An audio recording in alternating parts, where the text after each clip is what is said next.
Welcome to 99 TV నేను ముల్ల శ్రీనివాస్. ఇక తెలంగాణ రాష్ట్ర రాజకీయాల్లో మరొకసారి కాంగ్రెస్ వర్సెస్ బీఆర్ఎస్ మధ్య మాటల యుద్ధం కొనసాగుతోంది.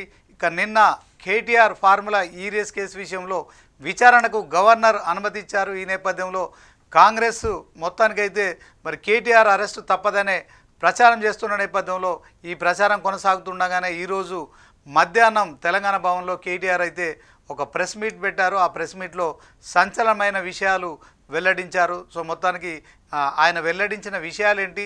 సో కేటీఆర్ మొత్తానికి తెలంగాణ సీఎం రేవంత్ రెడ్డి మరి ఒక 5 లక్షల కోట్ల ఏదైతే కుంభకోణానికి తెరలేపారని చెప్పారు. సో ఒకసారి ఆ కేటీఆర్ మాట్లాడిన బయట కూడా చూద్దాం.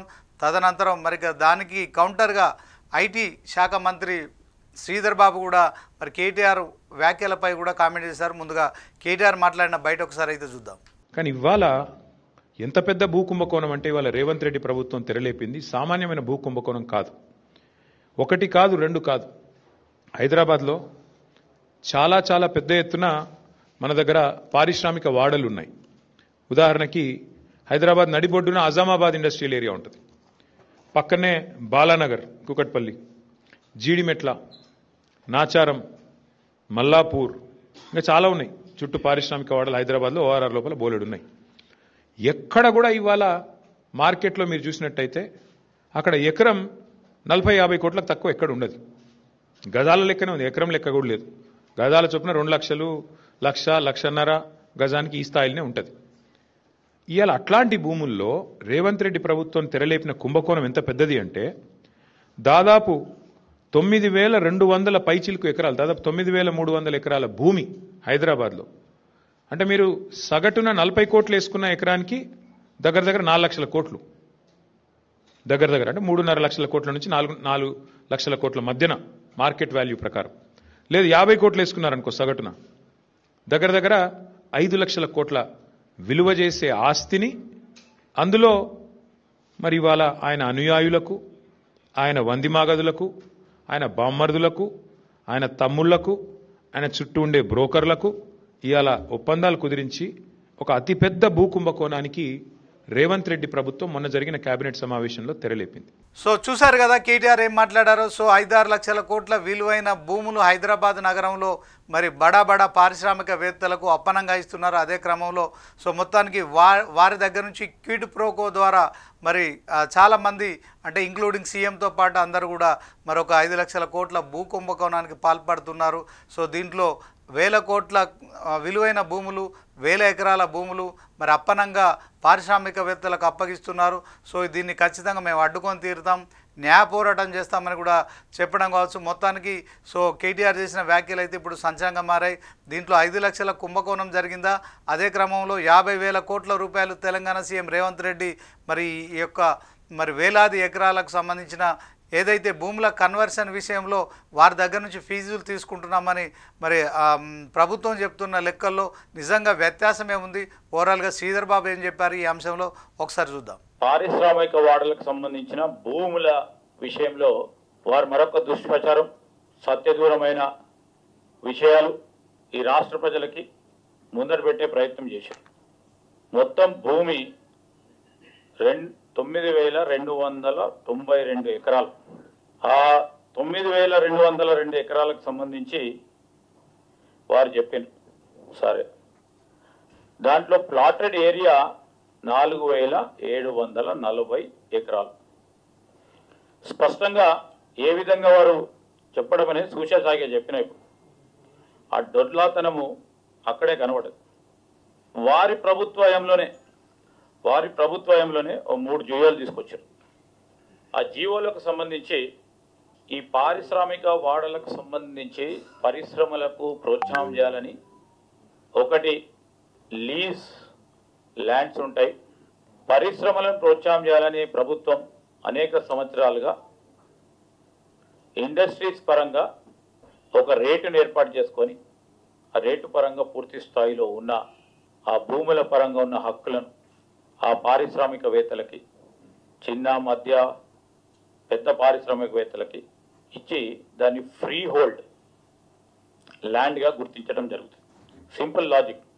2023 వారి ప్రభుత్వ హయాంలో వారు 3 జీవోలు ఇచ్చారు. ఒకటి ఆజామాబాద్, రెండోది బాలనగర్, మూడోది హఫీజ్పేట్. ఈ 3 జియోలకు సంబంధించి GOMS 19 ఆజామాబాద్కి సంబంధించి, GOMS 20 29/8/2023లో, హఫీజ్పేట్ కూడా GOMS 21. అదే డేట్లో వారి Hyderabad industrial land transformation policy అని తీసుకొచ్చి ఈ ఇండస్ట్రియల్ ల్యాండ్స్ ఎస్టేట్స్ కూడా ఏవైతే ఉన్నాయో ఈ లీజ్ ల్యాండ్స్, ఈ లీజ్ ల్యాండ్స్ని ఫ్రీ హోల్డ్ చేయాలని చెప్పడం జరిగింది. సో ఇప్పుడు మేము తీసుకొస్తా ఉన్న పాలసీ ప్రకారం ఈ ఆజామాబాదు, బాలనగరు, హఫీజ్పేట్కు సంబంధించిన లీజ్ హోల్డ్ ల్యాండ్స్ వారే చేసిండ్రు, దీంట్లో లేదు.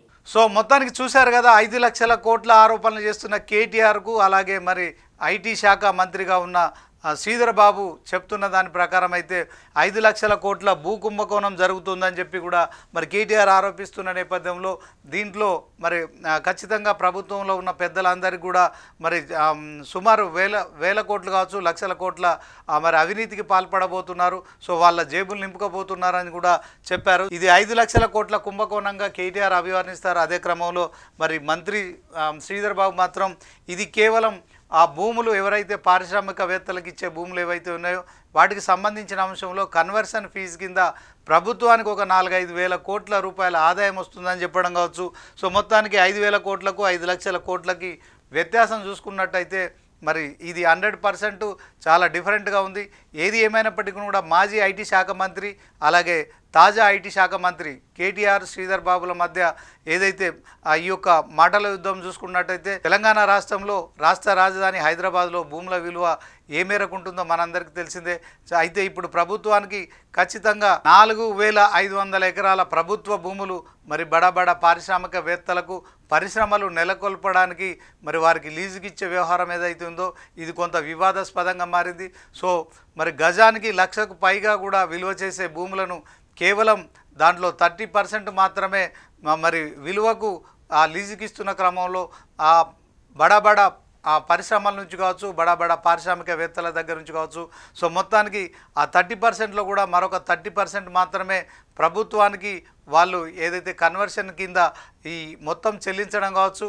మరి లక్షల కోట్ల నుంచి వేల కోట్లకు ఆదాయం తగ్గిపోతుంది. సో మొత్తానికి ప్రభుత్వం ఇప్పటికైనా కూడా తెలంగాణలో మరి గత ప్రభుత్వంలో చాలా అప్పులు చేశారు. ఇప్పుడు ఆ సర్కారు నడపడం చాలా గగనంగా ఉంది. సో ప్రతి నెల 18,500 కోట్ల రూపాయల ఆదాయం మాత్రమే ఉంది. సో దాంట్లో మరి జీతాలు కావచ్చు, తర్వాత సంక్షేమ పథకాలు కావచ్చు, వాటన్నిటికి కూడా సరిపోవట్లేదు. ప్రతి నెల 6,500 కోట్ల రూపాయలు మరొకసారి అప్పులు చేయాల్సిన పరిస్థితి. గతంలో 7 లక్షల కోట్ల అప్పులు చేశారని కాంగ్రెస్ ఆరోపిస్తున్న నేపథ్యంలో ఇప్పుడు బీఆర్ఎస్ కూడా మరి ప్రభుత్వం వచ్చి 2 ఏళ్ళు అయినప్పటికీ కూడా 2.5 లక్షల కోట్ల అప్పులు చేశారని చెప్తున్న నేపథ్యంలో ఓవరాల్గా ప్రభుత్వ భూములు ఇంత తక్కువ ధరకు లీజుకు అప్పగించడం పట్ల మరి ఓవరాల్గా చూసుకున్నట్టయితే సో చాలా వ్యత్యాసం కనిపిస్తోంది. ఇప్పటికైనా ప్రభుత్వం మరి హైదరాబాద్లో ఉన్న భూముల విలువ తెలుసు. తెలంగాణ సీఎం రేవంత్ రెడ్డికి మరి హైదరాబాద్లో ఉన్న భూముల విలువ ఆయనకు తెలిసినంతగా ఎవరికి తెలియదు. ఎందుకంటే ఆయన ప్రతి మీటింగ్లో కూడా రియల్ ఎస్టేట్ గురించి నాకు ఎవరు చెప్పాల్సిన అవసరం లేదు, రియల్ ఎస్టేటు ఎలా పెంచాలో నాకు తెలుసు, భూముల విలువ ఎలా ఉందో నాకు తెలుసు అని చెప్తున్న నేపథ్యంలో ఇప్పుడున్న వేలాది ఎకరాల ప్రభుత్వ భూముల విషయంలో మరి పేదల కోసం కూడా కొంత ప్రభుత్వం పరిశ్రమల కోసం 50% ఇచ్చిన మరొక 50% మాత్రం పేదలకు కేటాయించాలనే డిమాండ్ సర్వత్రా వినిపిస్తోంది. దీంట్లో ముఖ్యంగా మరి డబుల్ బెడ్రూమ్లు కావచ్చు, స్కూల్స్ కావచ్చు, అదే క్రమంలో మరి హాస్పిటల్స్ కావచ్చు, ఇంకా పేదలకు ఇస్తానన్న డబుల్ బెడ్రూమ్లు కూడా నిర్మించి ఇస్తే ఖచ్చితంగా కొంత ప్రభుత్వం 50% సద్వినియోగం చేసినట్టు ఉంటుంది. అదే క్రమంలో మరి ఏదైతే కాంగ్రెస్ ప్రభుత్వం ఇచ్చిన 6 గ్యారెంటీల్లో కొన్నిటిని కూడా నెరవేర్చే అవకాశం ఉంటుంది కనుక తెలంగాణ సీఎం రేవంత్ రెడ్డికి హైదరాబాద్ భూముల విలువ తెలుసు కనుక ఎవరికో అప్పనంగా మరి లీజుకి ఇచ్చి కేవలం వేల కోట్లతో సరిపెట్టకుండా అదే ఆ భూములను పూర్తి స్థాయిలో మరి ఖచ్చితంగా భూములకు మరి కాంగ్రెస్ ప్రభుత్వం వచ్చి ఇప్పుడు 2 ఏళ్ళు అవుతుంది కనుక ఆ భూముల విలువ మరింత పెరిగే అవకాశం ఉంది కనుక ఈ విషయంలో ఒక తెలివైన నిర్ణయం తీసుకోవాలని కూడా మరి వస్తున్న డిమాండ్ విషయంలో కూడా మరొకసారి తెలంగాణ సీఎం రేవంత్ రెడ్డి ఆలోచించాలి.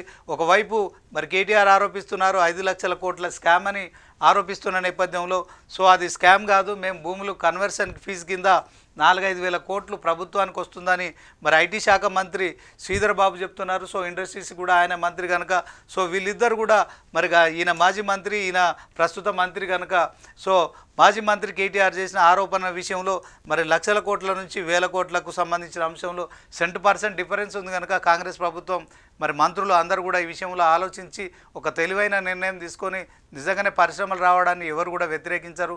కానీ ఆ చుట్టుపక్కల ప్రజలు కూడా ఇట్లాంటి పరిశ్రమలను కూడా వ్యతిరేకిస్తున్న నేపథ్యంలో ఖచ్చితంగా ఈ అంశంలో పేదల విషయంలో కావచ్చు, ఆసుపత్రుల విషయంలో కావచ్చు, స్కూల్స్ విషయంలో కావచ్చు, డబుల్ బెడ్రూమ్ల నిర్మాణంల విషయంలో కావచ్చు, కొంత భూమిని కూడా ఖచ్చితంగా మరి వాటి కోసం కేటాయించాలి. అప్పుడే మరి తెలంగాణలో కాంగ్రెస్ ప్రభుత్వం ఎన్నికల సమయంలో ఇచ్చిన 6 గ్యారంటీల అమలులో కొంత అది కూడా సద్వినియోగమయ్యే పరిస్థితి ఉంటుంది. ఇప్పటికే ప్రతి నియోజకవర్గానికి 5,000 డబుల్ బెడ్రూమ్ల ఇల్లు నిర్మించి ఇస్తామని చెప్పి రేవంత్ సర్కార్ చెప్తున్న నేపథ్యంలో మరి విలువైన భూములను పూర్తిగా అమ్మడం ద్వారానా లేకుంటే ఆ లీజు విషయంలో కూడా ఎందుకు మరి పారిశ్రామికవేత్తలకు తక్కువ రేటుకి ఇవ్వాల్సిన పరిస్థితి ఉంటుంది. దీంట్లో అవసరం అనుకుంటే రేవంత్ సర్కార్ ఒక విప్లవాత్మకమైన నిర్ణయం తీసుకొని మరి మార్కెట్ విలువ గజానికి ₹1,00,000 ఉన్నదానికి అవసరం అనుకుంటే ఇండస్ట్రీస్ వాళ్ళు తీసుకుంటారు కనుక అదే రేటుకైనా వాళ్ళకి ఖచ్చితంగా లీజుకి ఇవ్వాలి. లేని పక్షంలో ఆ భూములను అమ్మేసి మరి అవుటర్ రింగ్ రోడ్ పరిధిలో కావచ్చు తక్కువ ధరకు కొంత మరి భూములను కొనుగోలు చేసి పేద ప్రజలకు డబుల్ బెడ్రూమ్లు కావచ్చు, పార్కులు కావచ్చు, అదే క్రమంలో హాస్పిటల్స్ కావచ్చు, స్కూల్స్ కావచ్చు, వీటన్నిటి నుంచి కనుక నిర్మించి ఇస్తే నిజంగా తెలంగాణలో కాంగ్రెస్ ప్రభుత్వం మరి ఇందిరమ్మ ఇండ్లతో పాటు ప్రజలకు మెరుగైన విద్య, వైద్యం అందిస్తున్నానే అభిప్రాయం వ్యక్తమవుతున్న నేపథ్యంలో తెలంగాణ సీఎం రేవంత్ రెడ్డి ఆ దిశగా ఆలోచించాలని కూడా 99 టీవీ వేదికగా కూడా మనం కూడా చెప్తున్న పరిస్థితి. సో రేవంత్ రెడ్డి గారు ఇప్పటికైనా మీరు ఖచ్చితంగా ఈ అంశంలో ఒక తెలివైన నిర్ణయం తీసుకోవాలి. విలువైన భూముల విషయంలో ఎట్టి పరిస్థితుల్లో కాంప్రమైజ్ కాకుండా ఖచ్చితంగా హైదరాబాద్ భూముల ధరలకు రెక్కలు వచ్చాయి. మనకు తెలిసిందే ఒకవైపు హైడ్రా కారణంగా మరి హైదరాబాద్ రియల్ ఎస్టేటు పూర్తిగా తగ్గిపోయిందని ప్రతిపక్షాలు చేస్తున్న ప్రచారం కావచ్చు, అదే క్రమంలో కొంత పేద ప్రజల దగ్గర నుంచి కూడా కాంగ్రెస్ ప్రభుత్వంపై వ్యతిరేకత పెరుగుతుందన్న ప్రచారం కావచ్చు, వీటన్నిటిని తిప్పికొట్టాలంటే ఉన్న విలువైన భూముల్ని సద్వినియోగం చేసుకోవాలనే సలహా మాత్రం ఇస్తున్నాం.